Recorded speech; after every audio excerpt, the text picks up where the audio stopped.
Okay, y'all, what's up? Today is Monday, so y'all already know it's anime day. And today we are going to be getting into one of your girls' day one anime shows, okay? You know, that got me started on this whole little, you know what I'm saying, anime journey or whatever. And this one is, as you can already see, it's about Inuyasha. Yeah, it's about Inuyasha.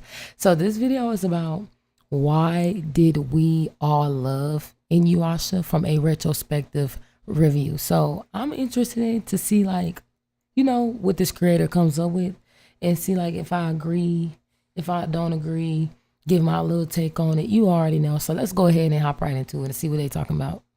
Inuyasha was romantic. If you've gone through it recently or have retained a scholarly knowledge of the series, that must sound like the understatement of the century, but I think a funny thing happened when this series hit the airwaves back in the early 2000s. At least in my experience, Inuyasha kind of tricked a generation of action-loving, violence-hungry boys to care about a love story. It was a bit of a Trojan horse technique, arriving in the culture shortly after Pokemon and Dragon Ball Z, capturing those who loved explosive fights and interesting monster designs, but giving us much more than we knew to ask for. What I found to be great about rewatching stuff from my childhood is coming to realize just how much depth was there. When we were kids, we liked what we liked, and often what we liked was actually good. But as children and teens, we weren't asking why we liked those things. Or if we did have those conversations, they were surface level. Playground hype about Inuyasha's cool sword, the fact he says damn on TV. I know so many people today who adored Inuyasha growing up, even if they can't remember why. In rewatching the series this month, I can clearly see that those positive feelings came from the romance of Rumiko Takahashi's masterpiece. Inuyasha is a story about love, loss, grieving, not knowing your place, feeling inferior, and ultimately opening your heart. This video is going to look at the opening act of Inuyasha. Yeah, it really did touch on, like you said, all of those things. Like you know what I'm saying? Like Inuyasha was,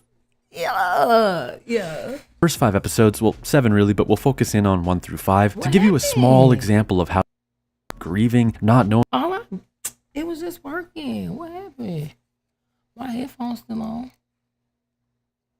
Oh my God, here I go. your place, There you feeling go. inferior, and ultimately opening your heart. This video is going to look at the opening act of Inuyasha. The first 5 episodes, well, 7 really, but we'll focus in on 1 through 5 to give you a small example of how the show about the half-demon with a cool sword is actually a masterful romance. Episode 1. This is a story about finding new love after heartbreak. We open on a flashback in which Inuyasha, the menacing half-demon, has stolen the sacred Shikan jewel, or the Shikan no Tama, an object that he believes holds the power to make him a full demon. Kikyo, the shrine priestess, thwarts him, firing an arrow through his heart. Instantly you know this is not just cops and robbers or a hunter tracking an animal. From the way she yells his name, it's clear Kikyo is hurt by Inuyasha's action. He meant something to her, and his shock that she fired that arrow tells us that she meant something to him. The half-demon boy is placed into a long-lasting dream, pinned to a tree, and Kikyo dies shortly after the confrontation. Not literally dying of a broken heart, but with the timing, I don't think it's unreasonable to make that point. The story then jumps to 1990. Yeah, that's crazy. That's insane. Like that whole little. Let me know which one of y'all like. Okay, what team were y'all riding for growing up? Like, were y'all team like Kikyo in Inuyasha, or were y'all team Kagome in Inuyasha? I'm trying to remember. I think growing up. And no, I think no. I growing up, yeah, I remember for sure. I was team growing up. I was team Kagome in Inuyasha because it's like we didn't really know Kikyo like that. Like I wasn't, you know what I'm saying? I wasn't really thinking that deep into like, oh my God, this is first love. Like I was, but not like, you know what I'm saying? Like when you were a kid, I was like I said, we knew Kagome. But like with Kikyo, it's sad too, because that is like his first love and she gone. But it's like he couldn't even be with her though. You get what I'm saying? Like even if he wanted to, because Kikyo was dead. Like, and anytime we saw Kikyo, it was on some like she was being resurrected and she still couldn't fully like live, you know what I'm saying, her life to the fullest because she's not really the real thing. She's not the real deal, if you get what I'm trying to say. Like, you know what I'm saying? There was no way to officially like bring her back to life to like just be out moving and grooving like that, you know? So yeah, but like I said, when I was younger, I was definitely team Kagome and Inuyasha. Like I said, we knew Kagome, like we didn't really know Kikyo like that. Like we knew of Kikyo and like the bits and pieces that they gave us, but like obviously we saw more of like his dynamic with Kagome. So like they whole little love story, it was easier to fall in love with they love story. You get what I'm saying? So yeah, y'all let me know, man. Like I said, were y'all team Kikyo and Inuyasha, you know, team Inuyasha go get that old thing back? Or were y'all team Kagome and Inuyasha? 6 communicated expertly with the shots of the urban skyline and the change in music from sweeping strings and flutes to breezy instrumental city Oh pop. my God, I love Inuyasha soundtrack, by the way. Don't know what they be saying, but that music be hitting. Y'all, I used to be, back in the day, when I was still in school, I used to be getting in the shower. I still put on music when I'm in the shower now. But I'm saying like, and then it just depends on the mood I'm in. So I go from like hip hop, country, rock, anime music. You know what I'm saying? Like I be knowing what they saying, but I don't care because that beat still be hitting. You know what I'm saying? I just been doing that since I was younger. Like put on that Bleach soundtrack, put on that Inuyasha soundtrack, put on that fairy tale soundtrack. Cause you know what I'm saying? Like when the music hit, the music hit. Music is universal. You don't gotta even know what they even saying in the song. It's like when those beats and all that mixed together, and then along with that voice, although I don't know what you're saying, it's still hitting. It's still hitting. Kagome, a 20th century teenager, lives at her family's temple that sells mass-produced Shikon no Tama keychains for tourists. Quick note, I'm probably going to jump back and forth between Kagome and Kagome. I know Kagome is correct, but growing up with YTV and a quarter century of memes, it's hard not to pronounce it Kagome, and whichever I choose, the other camp is going to... It's Kagome? I'm gonna keep saying Kagome. I've been saying Kagome my whole life. And Kagome? Oh no, I'm just gonna stick with Kagome. I'm sorry, I'm here now.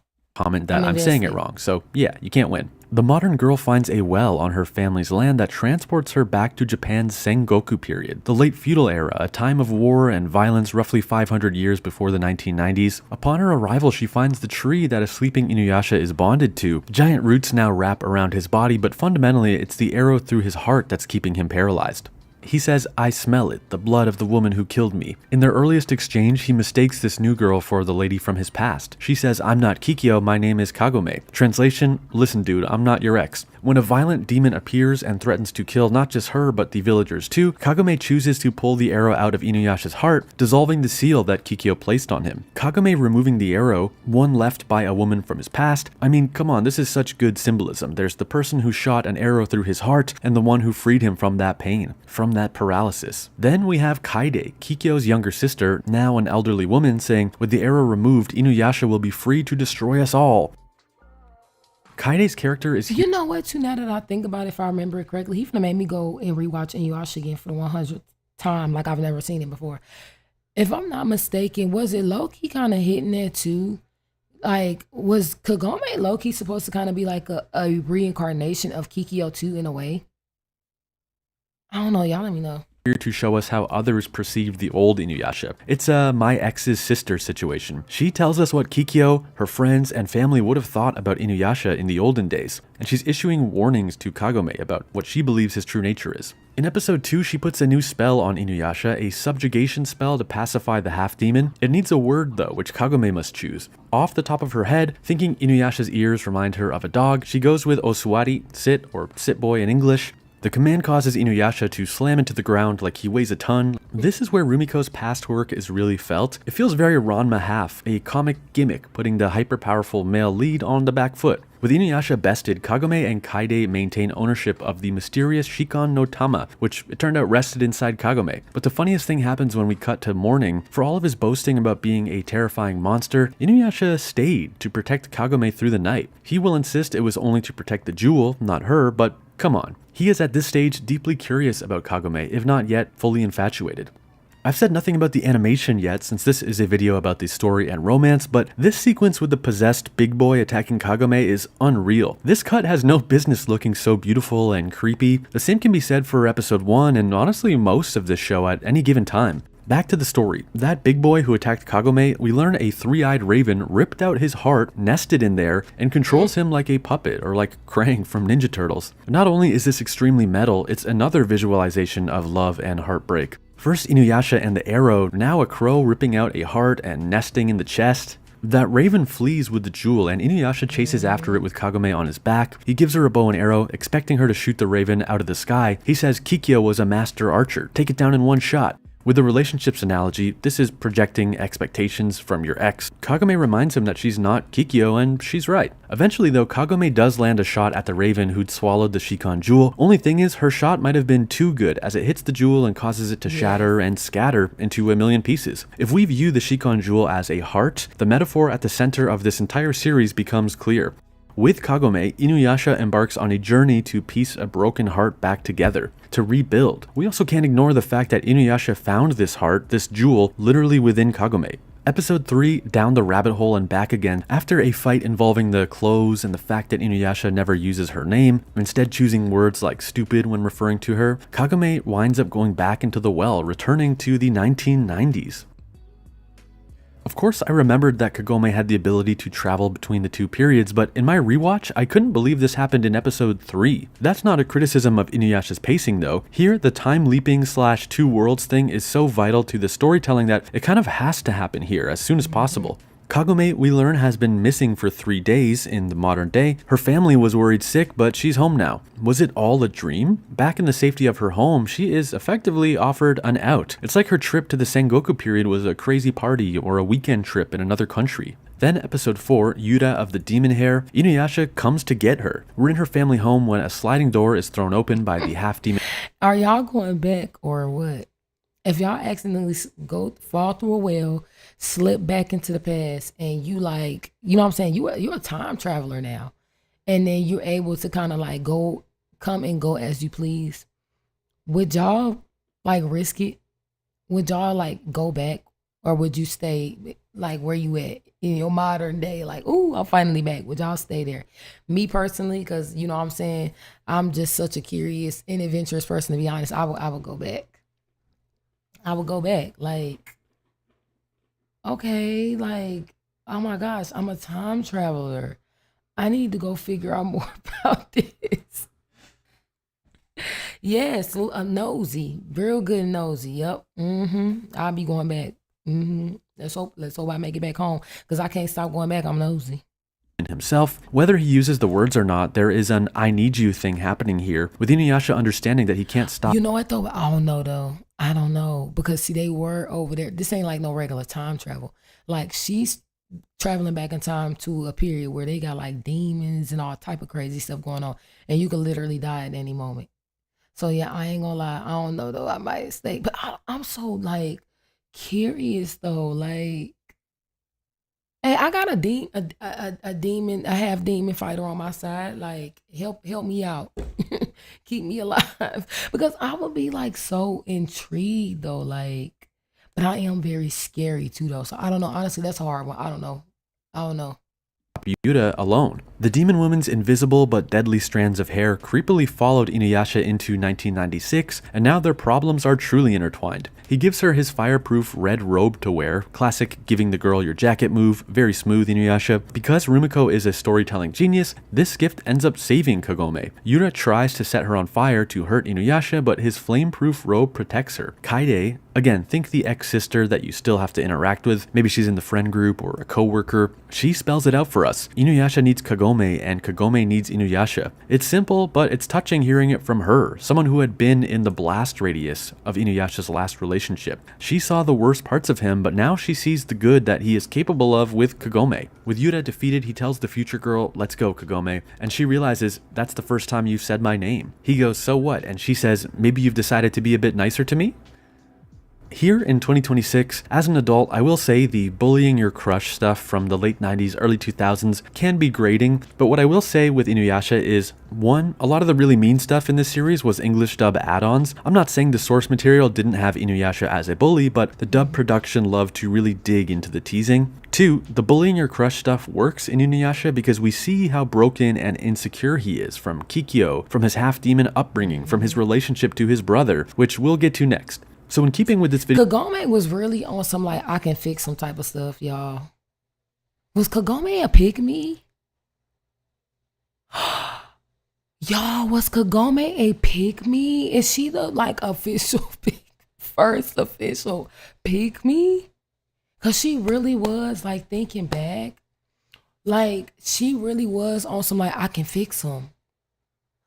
Oh, Kagome. His theme Oh. that Inuyasha was a romantic Trojan horse. I'm going to talk episodes 5 through 7, but sort of speedrun it. These episodes do some fascinating and deep character work with Inuyasha's relationship to his half-brother, his mother, and his father, but it's so rich that I think I'm going to make that a separate video, so subscribe for more. That's coming next. But we will briefly touch on the Inuyasha Kagome romance in these episodes to round out the video. 5 through 7 are Kagome's meet the family moments. She gets a first-hand look at Inuyasha's complicated, broken, mixed family. His older brother, full-fledged demon and original aura farmer Sesshomaru, is searching for the tomb of their dead father. It's said that Inuyasha may know its location, and learning that his half-brother has awoken from a cursed sleep, Sesshomaru seeks him out. Kagome learns finally of Inuyasha's half-demon nature. A dog demon father and a human mother, both who have left the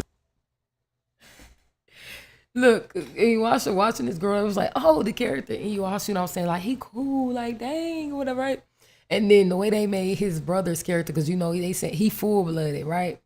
He came through, when they let Sesshomaru come on the scene, Sesshomaru was coming through on some Rico Suave. Well, I see what he was trying to do there. I see what the writer was trying to do there. world. She correctly identifies that his half-human status is, quote, the cause of Inuyasha's complex. I promise we'll go more into this next time, but I believe Rumiko Takahashi is expertly tackling the difficulty of being mixed ethnicity through this fictional half-demon and his struggles with identity. For now, just know Inuyasha adored his mother and seems to have some trauma about her death, about his inability to help her. And this has clearly had a mark on... That was a good catch there that this creator just caught. That is a good one. Because that is a very big thing and real thing for people who are biracial. I see you. I see you. Brains. His relation to women, to Kikyo and now Kagome, this savior/protector complex that he has but tries so hard to pretend he doesn't.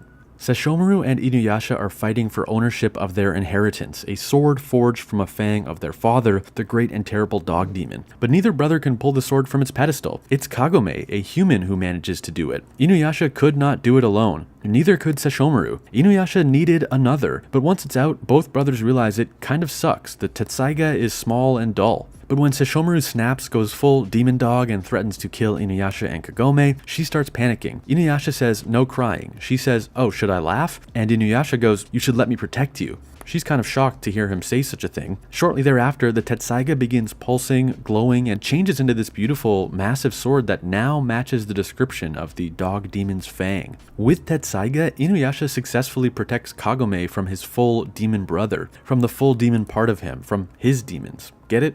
After the dust has settled, Kagome feels a new determination to help Inuyasha learn to fully master the Tetsaiga. She has a new devotion to him and his growth, not in a subservient way that only stands to benefit him, but as a true labor of love that, if done right, should benefit not just him, but herself, their community, and the world. In Twin Peaks: The Return, David Lynch's character says to fix your hearts or die. To me, that doesn't mean like, go die, loser. It means that if you don't fix yourself, you'll suffer a sort of spiritual death or stagnation. You won't grow. You won't be able to help the people around you. In recovering the Shikon Jewel, in learning to understand and mastering the Tetsaiga, Inuyasha and Kagome are fixing their hearts, and I think it's awfully romantic. It's so funny to me that as a kid, I would look forward to this show every week, and I couldn't really tell you why. I thought it was for the blood or the fact that a character was saying damn on TV, but now I realize it was the feelings that it gave us. I remember hearing that the Dandadan... I ain't gonna lie, as a kid, I knew that it was definitely for the love story. Like, typical girly stuff. And like saying, this really was like more in depth. Like when you really think about it, especially as an adult. But yeah, I was definitely in it for the love story, like mushy love story stuff. Yes. Mangaka was having trouble pitching It was not a because he shonen was saying action damn. comic, that his early stories had no shortage of action but were lacking heart. His mentor told him to go read 100 romance manga, not action manga, and then try again. When he finished reading 100 shoujo, he came back with Dandadan, which is action heavy and comedy heavy, but has this endearing love story at the center. In terms of aesthetic and animation quality, I think Demon Slayer is the obvious modern Inuyasha, right? But that's too easy, that's surface level. I think Dandadan is a more accurate modern contemporary, a wild action adventure that is quietly romantic as hell. I hope you enjoyed this video, especially if you remember loving Inuyasha. And when they coming out with a new season of Dandadan? Right now, I'm rewatching the previous season. I think it's season 2, if I'm not mistaken. Let me see. Let me double check. I think it's season 2. That I'm rewatching right now. I'm Jujutsu Kaisen. That I've been trying to watch in my spare time. Yeah, season 2. Because I went over to season 3. And I'm thinking that they didn't came out with all the episodes. Apparently they have right now, but then they got like, I think it's a part 2 that I saw that they supposed to be doing to season 3. But I went over to season 3, getting ready to watch it, whatever. And see, they be taking too long. I didn't forgot what happened. So I started like the first episode of season 3, and I was just lost. I was like, I don't know what is going on. Like, how do we get here? So I literally just went back to season 2, and I'm literally in the middle of rewatching it. I think I'm on episode 8 right now. But yeah, let me make sure he ain't got nothing else to say before I Never start thought of it as a romance? Surprise, you're a fan of one of anime's best romantic stories. And if you always knew it was romantic, I hope you enjoyed revisiting some of the early chapters with me and hearing my analysis. Thanks for your support on the channel recently. The new videos on Mao, the latest from Inuyasha's creator, and the Digimon. All right, y'all. Look, I always post the original videos in the description. So, yeah, it looked like he dropping some Inuyasha stuff. I'm gonna go check him out. But yeah, so like I said, I am, and he about to make me go rewatching Inuyasha. But right now, like I said, I am rewatching season 2 of Jujutsu Kaisen. Oh, y'all, and I got an anime recommendation because while I was looking for like, do y'all know the last video we did on last anime day? Hold on, let me try and pull it up. The last video we did on last anime day, it was like talking about romantic anime shows that's supposed to be coming out right in the summer. And I was saying that, like, well, I want some adult like romance, touch on some real life, real deal adult like topics when it comes to like romance and stuff, you know what I'm saying? Dating or marriage and stuff like that or whatever, right? And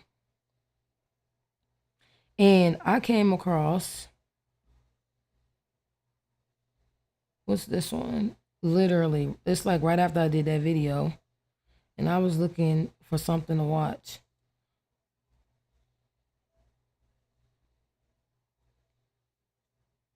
I was looking for a new anime show to watch, and I didn't even search. No, actually, no, I didn't. I wasn't looking for a new anime show to watch. What I was doing was my bad. I ain't even mean to lie to y'all like that. I'm be trying to take the lie. I should be lying because I do be like looking obviously for like little different shows to watch or whatever too, and that's how I come across a lot of stuff.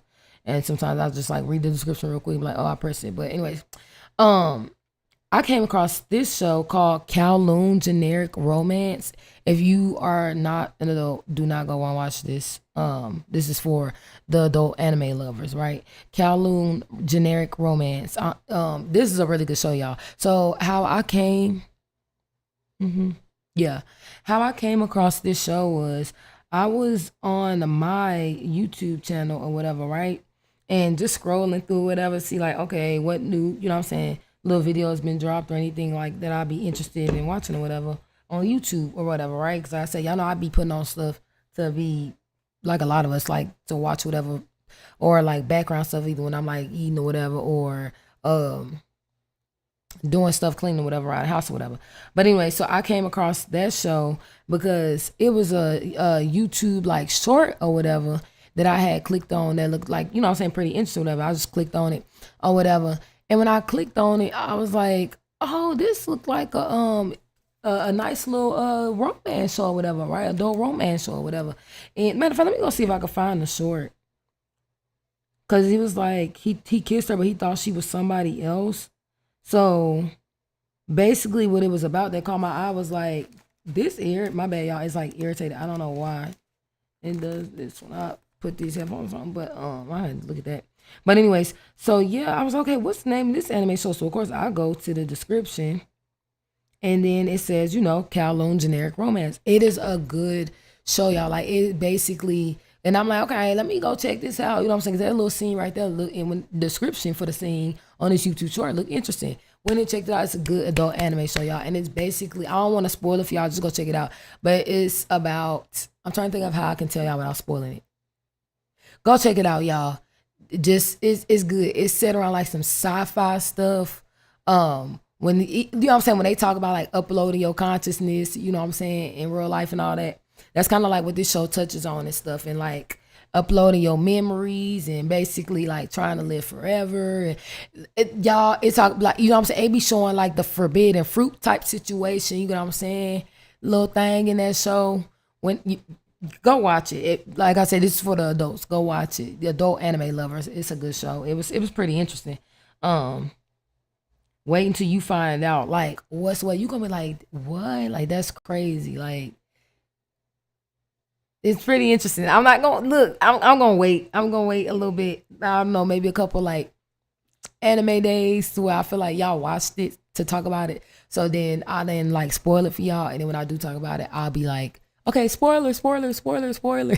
I'll say that real quick in the videos before I start talking. You know what I'm saying?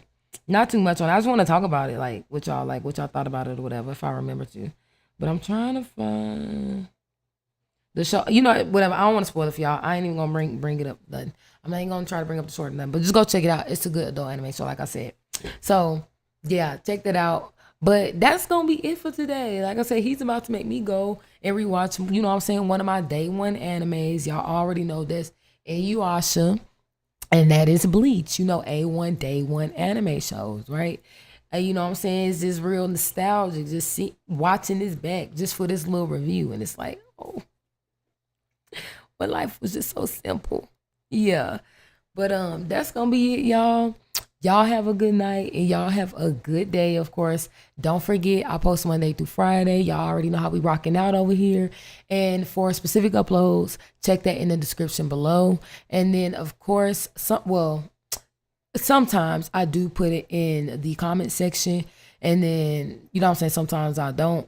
If I don't, though, you know what I'm saying? And that's just usually when I have like a little side piece, a little situation that's outside the video that I'm, you know, down there in the comment section with y'all trying to, you know what I'm saying, say my little piece. If I had something else and I get off the camera like, oh, yeah, and another thing, you know what I'm saying? And then I just drop the schedule down too in the comment section as well. But if I don't got a little piece to say, or sometimes I forget to put my little piece in the comments, I start doing other stuff. But once I hop off here, all in all, y'all, the schedule will always be in the description section though, along with the original videos and stuff. So yeah, y'all, that's it. I'm about to go ahead and hop off here. Like I said, y'all have a good night, man. Bye.